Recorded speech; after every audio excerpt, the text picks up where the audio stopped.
The captain's voice crackled over the intercom.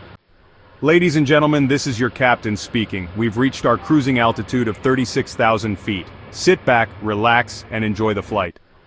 Lisa, a flight attendant, moved down the dimly lit aisle, checking on the passengers. It was a quiet, overnight flight, just the way she liked it. Most of the passengers were asleep, heads resting against windows, the soft hum of the engines filling the cabin. Then she saw him, seat 23B. A man sat there, still as stone. His skin was pale, almost grey under the dim lights. His clothes looked old, outdated, like something from decades ago.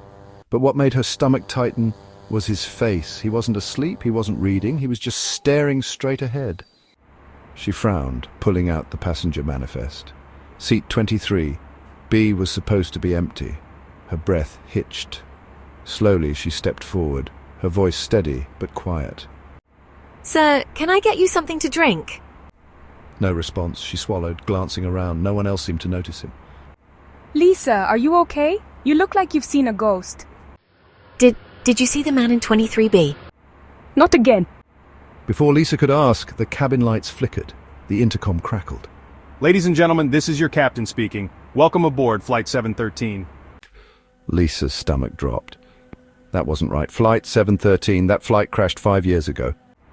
Her breathing turned shallow.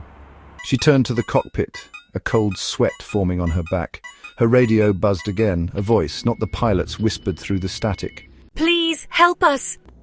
Her heart pounded. The plane lurched as if something had grabbed hold of it. She turned toward the cockpit door. It was wide open. Inside, the captain and co-pilot sat motionless, their uniforms stained and tattered, their skin a sickly grey-blue. Their eyes were hollow sockets, mouths slightly open as if mid-scream. Lisa stumbled back. The cabin was changing. The walls darkened with scorch marks, the faint smell of burned metal and charred flesh filling the air. Passengers started disappearing one by one. The murmuring voices grew louder. Whispers, pleading. She turned back to seat 23B. It was empty again. The whispering stopped. Then the plane plummeted. Lisa screamed, grabbing onto the nearest seat. The cockpit radio crackled one last time, dozens of voices, overlapping, desperate. Voices! We're still here! Please, don't let us disappear! The last thing Lisa saw before everything went black was the wreckage of Flight 713 below, waiting to take her with it, and then silence. By morning, Flight 713 had landed safely, but Lisa was gone. Her name was no longer on the crew list, and seat 23B remained empty, waiting for its next passenger. Hope you enjoyed. Like and subscribe for more.